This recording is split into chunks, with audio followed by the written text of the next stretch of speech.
masalah solat jemaah. Kalau kau solat je, mesti aku rasa macam ada benda tak kena. Aku pun solat lah.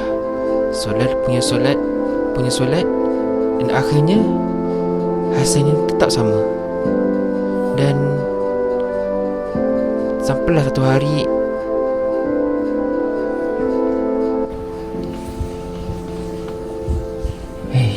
besar rasa macam ada benda kurang. Tak jadi. Hari berganti hari, aku tetap tak dapat selesaikan masalah aku ni. Dan macam-macam cara aku buat. Aku pun buntu, tak tahu nak buat apa. Tapi bila once aku dah check phone,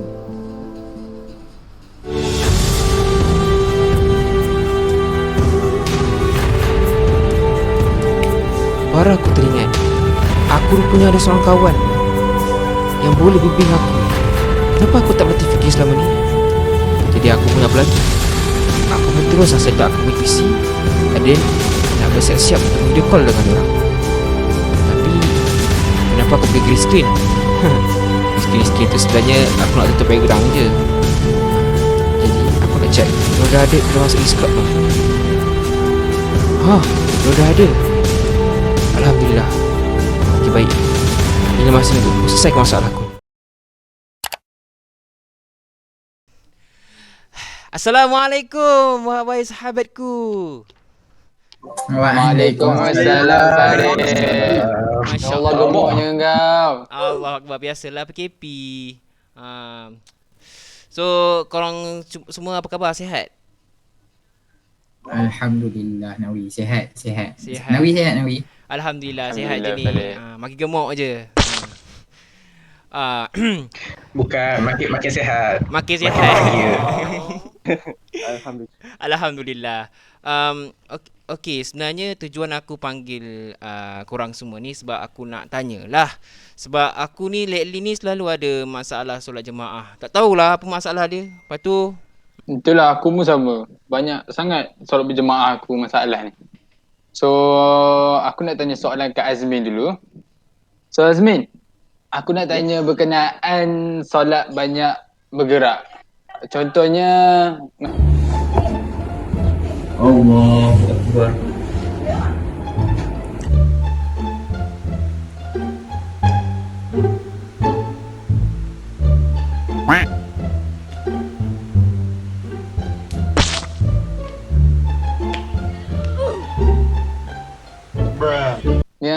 dan kedua sekali adalah contoh macam kat masjid. Aku terjumpa seorang ni. Dia tengah solat. Kau boleh bayangkan tak? Dia solat tu tangan bergerak macam ni tau. So macam aku boleh bayangkan dia tu ada masalah Parkinson. So cuba kau explain kat aku apa masalah dan apa hukum-hukumnya. Okay, insyaAllah. Macam pendapat aku ni kan, yang aku ambil daripada Imam Syafi'i punya. Dia cakap pasal kalau banyak bergerak dalam solat kau ni, maksudnya jadi solat kau tu terbatal tau. Jadi bukan setakat Imam Syafi'i saja. Imam Hambali pun sama, Imam Hanafi pun sama, Imam Maliki pun sama. Jadi empat mazhab pun dia pun cakap kalau banyak bergerak ni pun dalam solat, dia jadi batal lah solat kau. Jadi kau dah melanggar rukun-rukun dia kan.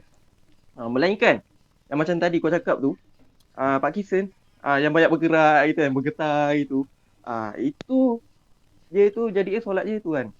Kan patut rukunnya dah jadi batal. Jadi kalau solat dia tu pula yang ada penyakit Parkinson tu, dia tak batal lah. Sebab apa tau? Sebab aku ada baca satu kitab ni. Kitab yang nama dia Nail Araj. Karangan dia Syekh Ahmad bin Umar. Yang mana isi dia tu dia cakap kan, kalau dia macam contoh kita tengah solat tu, kita tak boleh nak mengawal kita punya badan tu. Maksud macam yalah, macam tadi penyakit Parkinson kita tak boleh nak kawal kan. So dia tu ada keizinan kat situ. Jadinya Dia special solat lah. dia tu tak jadi solat tu tak batal lah. Itu dia. Okay, so itu je lah. So maksudnya kalau solat bergerak ni boleh kalau ada sebab dia lah. Macam contoh penyakit apa tadi?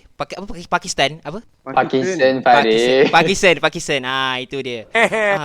Aduh. Dam, aku nak tanya lah. Aku kalau masalah solat ni kan, aku solat je mesti rasa macam aku fikir benda lain. Bismillahirrahmanirrahim. Alhamdulillahirabbil alamin. Arrahmanirrahim. Maliki yaumiddin. Wah, sedapnya abang ni baca. Aduh, aku sebenarnya ada masalah ni. Dengan assignment tak buat, dengan aku tak tahu nak makan apa. Lepas ni akulah kena edit video ni. Macam manalah aku nak khusyuk nak solat ni. Asyik berangan je. Tapi sekarang apa kota berangan? Aku tak boleh nak straight to the yalah khusyuk lah. So kau rasa boleh ke? Asal solat fikir benda lain. Macam mana? Kau rasa macam mana? Okay Nawi, dia macam ni tau Nawi. Okay. Dia solat tak khusyuk ni masalah hati Nawi. Allah. Macam tu.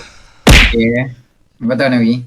Betul. Imam Qurtubi dia tafsirkan ayat daripada surah Al-Ma'un ayat 5. Dia cakap apa Nawi?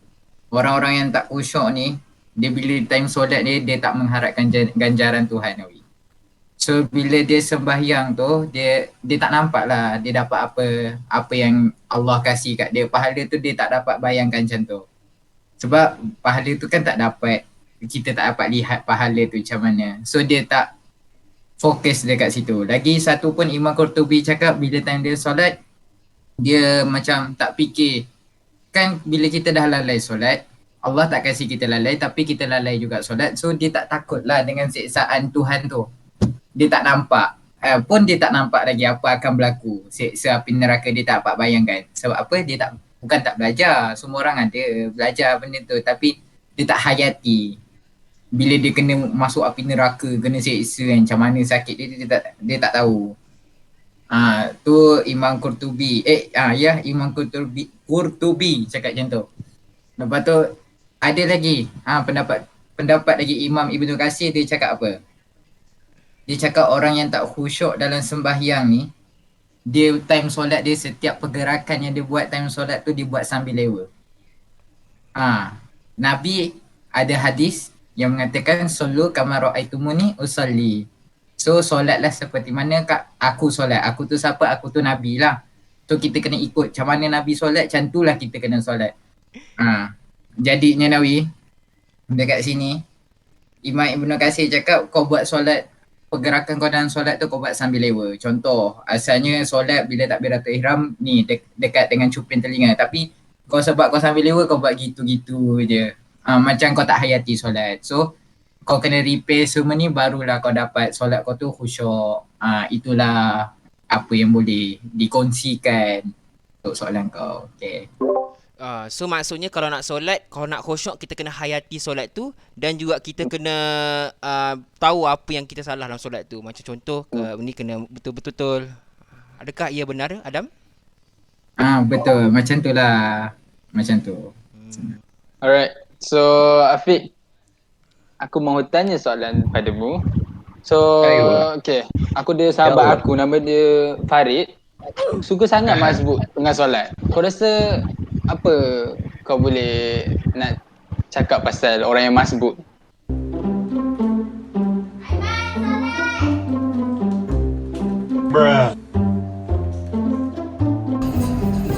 Ya, I tahu lah. Ya. Jangan marah.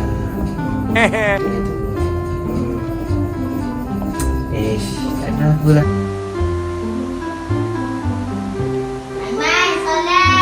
Nanti Abang turun. You tahu tak beza ni dekat hutan? Saya duduk bulu. Okey, masbuk ni kalau macam tadi Entah kata dia suka masbuk. Apa hukum dia suka masbuk lebih kurang macam tu lah kan? Lebih kurang macam tu.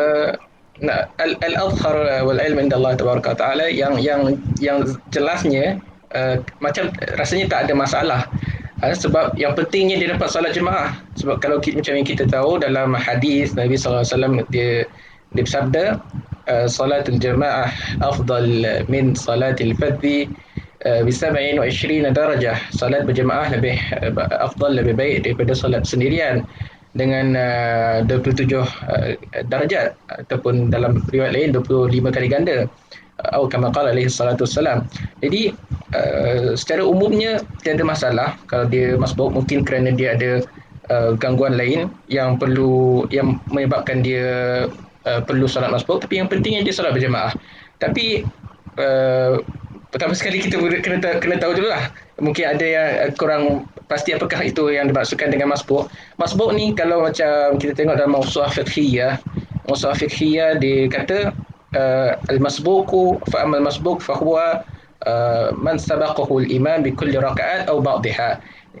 Orang masbuk ni adalah orang yang sabaqahul imam, yang imam telah mendahului dia sama ada dalam semua rakaat ataupun sebahagian rakaat dalam solat. Bukan semua rakaat, tapi beberapa rakaat, ataupun kalau sebahagian rakaat maksudnya imam dah rukuk, dia baru nak salat. Jadi hukumnya boleh, tak ada masalah. Cuma kita perlu jaga ma'riayati ba'di ahkamiha, perlu jaga sebahagian hukum-hukum dia lah.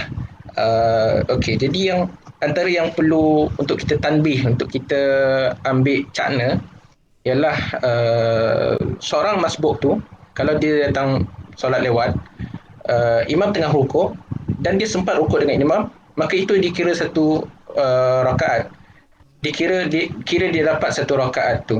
Ini beza dia dengan masbuk dengan muafiq. Kalau muafiq dia sempat qiyam dengan imam, dan kalau masbuk mungkin dia rukuk dengan imam ataupun pada rakaat pertama ataupun pada rakaat yang lain. Tapi macam mana keadaan dia tu? Macam mana supaya dikira sebagai sah? Sini ada beberapa, kadang-kadang kita tengok orang dia rushing, dia bergegas untuk dapat rakaat tu, maka dia pergi, imam tengah rukuk. So dia takut imam lepas tu tak lama lagi dia angkat, dia i'tidal. Jadi dia rushing, dia lari-lari, dah sampai tu dia Allahu Akbar, sambil-sambil tu dia rukuk. Maka sebenarnya ni Imam Nawawi kata dalam Al-Majmu' tak sah. Tak sah. Sebenarnya dia sepatutnya sampai dia Allahu Akbar dalam keadaan dia berdiri, memang berdiri.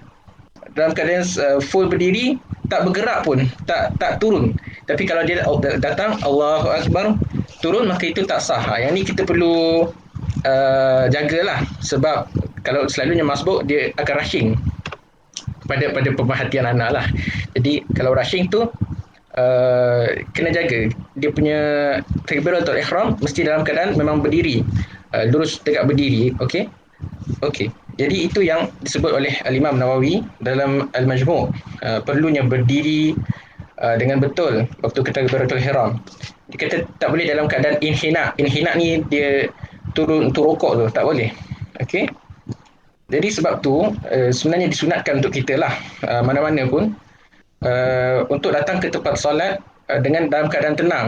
Nabi SAW kata, "Idza sami'tumul iqamah famshu ila salah wa alaikum bis sakinah wal waqar wa la tusri'u fama adraktum fasallu wa ma fatakum fa'timmu." Nabi SAW kata dalam hadis riwayatkan oleh Imam Bukhari, dia kata apabila kamu mendengar azan, iqamah dilaungkan, maka pergilah ke tempat solat, dan wa'alaikum bisakinah wal waqar, hendaklah pergi ke tempat solat tu dalam keadaan sakinah, dalam keadaan tenang, wala tusri'u, dan jangan rushing. Okey.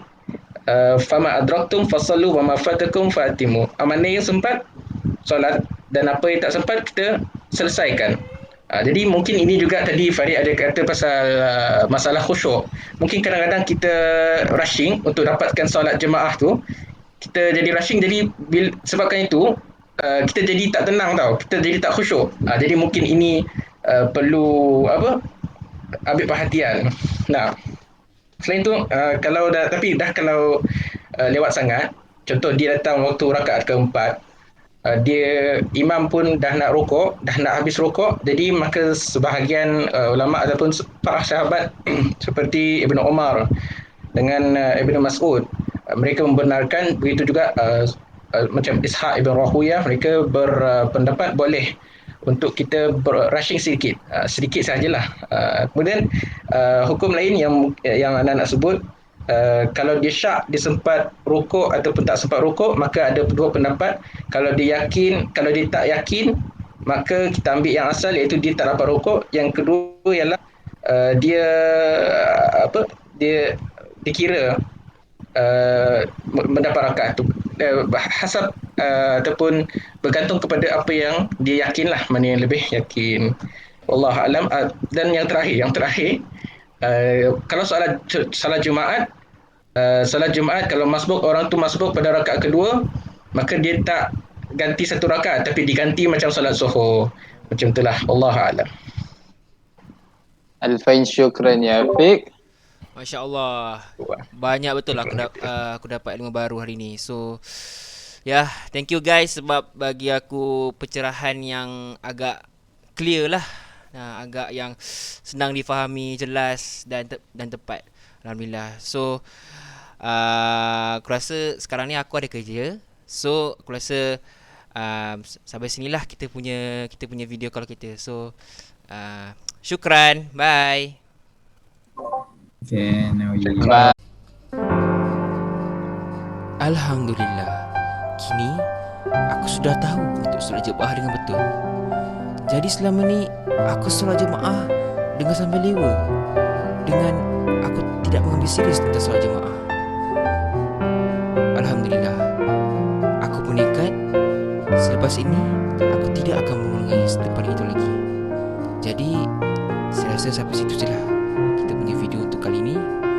Terima kasih kepada semua telah menonton dan jumpa lagi. Bye bye.